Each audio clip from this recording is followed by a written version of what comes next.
আসসালামু আলাইকুম, সবাই ভালো আছেন? এই যে আবারও আলুর চিপস দেওয়ার জন্য আলুর চিপস কেটে ধুয়ে এই যে সিদ্ধ করতে দিয়েছি। কিচ্ছু দেওয়া লাগবে না, লবণ দিলে একটা বেশি ভাজা যায় না, সিদ্ধ যায়। এবার সিদ্ধ হয়ে গেলে ঝরিয়ে ছাদে শুকাতে দিব। এই যে চিপসগুলো এবার সিদ্ধ করে পানি ঝরিয়ে নিয়েছি।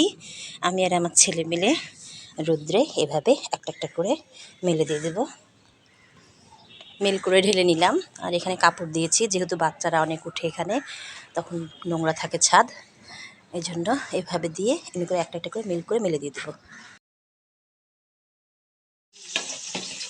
আসসালামু আলাইকুম, সবাই ভালো আছেন?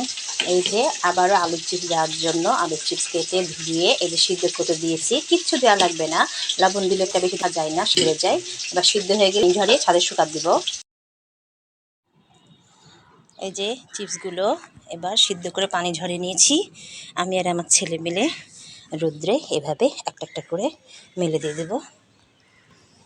মেল করে ঢেলে নিলাম। আর এখানে কাপড় দিয়েছি, যেহেতু বাচ্চারা অনেক উঠে এখানে, তখন নোংরা থাকে ছাদ, এই জন্য এভাবে দিয়ে এমনি করে একটা একটা করে মেল করে মেলে দিয়ে দেবো।